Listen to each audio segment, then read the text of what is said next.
All right, we're back. Check it out. New to me, Ibanez AX120. Check that thing out. How cool is that? That's my new electric guitar. I've been on a 30-year quest for the perfect used, great deal white electric guitar. It's supposed to be white and black. This is supposed to be a black pickguard, but you know, sometimes in life you have to take what they throw at you. The reason I'm doing that is I have a white with black pickguard acoustic that I received it as a gift in 8th grade. And then in like maybe 8th and a half grade, I got a bass guitar, white with black pickguard. I said, someday, elves, you're going to get yourself a white electric. And 30 years later, here it is. So this thing's pretty cool. I believe I'm the 3rd owner. Could be more than 3, but for sure 3. The guy I got this off was an older gentleman in his 70s who was having some financial problems, fixed income, and he had, like, I think he said his sewer line backed up. He had to pay the plumber, so he was selling off his guitar, and he did not want to let it go. But his loss is my gain. He wanted $125 for it, said it was in perfect condition. I showed up. It's got a little chip in the paint there from someone trying to plug in too quick. Little ding there, and a few other little bruises. Nothing terrible. So I offered him a $100 bill for it, and he said no, he couldn't do that, but he'd take $120. So I said fine.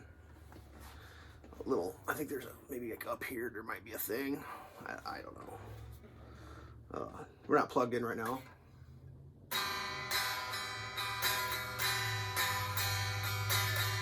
Sounds okay. For an unplugged electric, it sounds good. We got the 2 tones, 2 volumes, 3-position clickety-clacker. So that's cool. These guitars, they come a little rough when new. They don't file the frets down. Basically, it needs a good setup job when they're new. The old man did the setup job. He filed the frets. He adjusted the intonation, which I didn't even know about until very recently. The quick and dirty version of intonation adjustment would be the open string would sound the same when held at the 12th fret as far as the note. I think, something like that. Anyways, still needs a little work on that. It's close. He adjusted the neck. It's pretty good. It has a slight, but I think it's supposed to, a slight concave. The action's really good. The neck is super. I mean, look at how much. That's 1 knuckle above and my thumb's coming around. I mean, I could get my whole meaty palm all the way around this thing. Like, it's a satin finish, so it's, I don't know, it feels fast. I don't know. It's cool to me. This one switch here, you can see that it looks like a little air bubble right there. Cracked underneath. That's about a $6 fix for a 4-pack of those off Amazon with the exact picture of this guitar called a Chinese guitar. So, I don't know. I'm gonna just play a couple, just the tones. I'm not gonna get Neil Zaza on this thing and get face melted because I can't do that shit. That ain't gonna happen. But whatever. I'll watch a lot of YouTube videos on here, and there's some really good YouTube videos on this guitar, and there's some mediocre videos. There's even a couple shitty videos, but I was like, I can make a shitty video. Let's show you what I'm working with here for an amp. This is one of those Fender Hots from like the late 1900s. I heard that on a YouTube video. The late 1900s, late 90s. We're gonna go bright. We'll just hear what it sounds like. Try to make everything about equal here. We're gonna start up here at the top. But that's the neck pickup. Open. No notes. Or no. Yeah.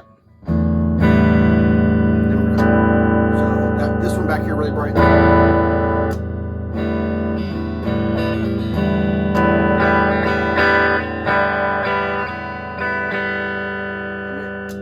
may not have the volumes equal. Let's go full blast volume. So you can really hear then both.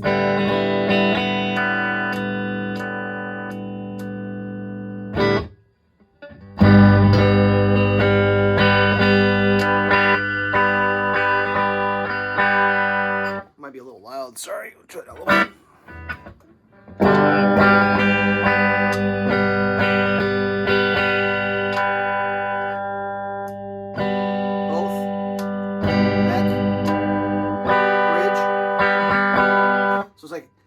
brighter, I guess, and maybe warmer in the front. So that's, I mean, there's definitely a difference. Obviously, you got all the 1 through 10s on the tone. So like,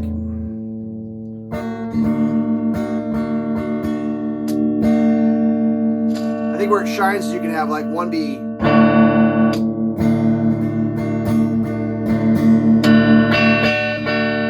Like you can really make it change. I mean, the other cool thing, you get some Rage Against the Machine action going.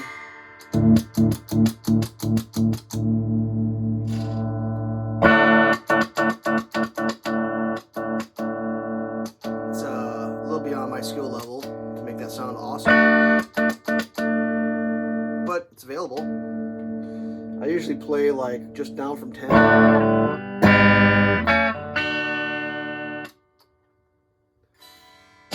mean, whatever.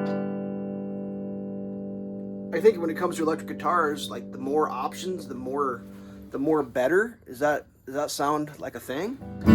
So having the 2 is better than having just 1.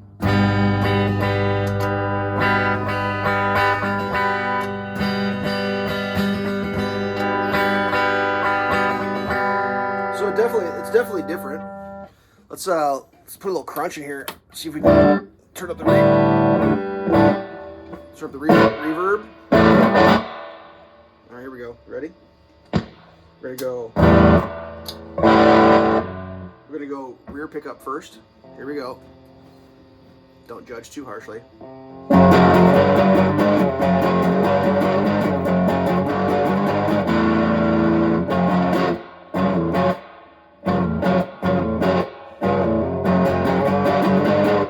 That reverb's no good. We're getting rid of that. Go to the front pickup. Here we go.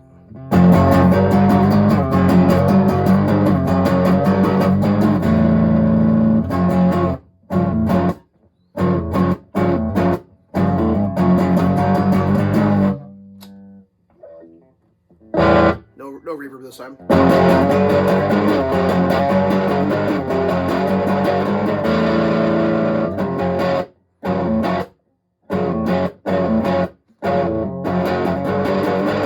So that's cool. I don't know. There's all sorts of things you can do. You can add pedals, effects, all that. But just as the bass guitar, the fact that there's so many different sounds you can get out just with a basic amp and a basic this, that's cool, because I've played acoustic my whole life, and it's just, you kind of get one sound out of an acoustic. So for me, just those 4 knobs and this switch, it's opening a Pandora's box of sounds coming my way. In a good way, though. So there you go. I don't know what else to say about this thing. I mean, I'm a definite amateur. I'm not that good. For me, I love this guitar. I will cherish this guitar. I could never imagine owning the stress of $1,000 guitar. I could never even manage it. I just couldn't do it. I mean, well, I'd probably get used to it. So anyways, this is my super cheap Craigslist awesome guitar. This thing is fun as hell to play. I can't get any worse. This can only make me get better. It's easier to play than my acoustic. It's more fun to play. Since I've got this thing, I've played every day. And I know like what, 1, 2, 3, 4, I know 5 chords, not very good. So I'm starting with 5 chords. I can only learn more, you know, that's all there is. Like it's a little adventure to go on. So if you're even a little bit mechanically inclined, this would be a great guitar to start with. You have to do a little work. I got lucky and someone did the work for me, and I got it for cheap, but I think you can still buy these off Amazon for like $200, maybe $230, something like that. The reviews I saw, basically they were saying once you fix the frets and you get it set up, this thing plays way out of its weight class, price-wise anyways. I mean, it plays good. It's a good playing guitar. It's fun. It looks cool, and that's half the mix here when you're playing electric guitar is how cool does it look. And for some reason, this tortoiseshell, you see that thing? It's like a triple layered tortoiseshell. I kind of want a black one to match my other guitars, and I think the original Geos do make a black one, but it's a cool looking pickguard. It's not all crazy, you know. What is the fretboard made out of? Wood. I don't know. What is this made of? Some sort of wood, maybe mahogany. I know this isn't rosewood. It's like Australian or New Zealand pine or something, but like, this is sharp looking guitar, man. That is good looking in my opinion. And like their other paint jobs are even crazier. Like they got a red one. Whoo, it's beautiful. They got a blue and a green. Black would be nice, but like the different years they came in different colors. I don't even know what year this is. I guess if you know, comment below. I have no idea what year this thing is. The serial code has like been waxed, so it's not all there. So I can't. I know that you can look them up by the serial code, but they got scratched. Whatever. All right, so that's my video. Sorry for destroying helmet there for a second, but just trying to let you hear the different sounds. I should have left the reverb out, but that's what it sounds like with reverb. All right, 11 minutes. Peace. If you play guitar, keep playing. If you don't, think about picking one up. They're fun. Stay safe.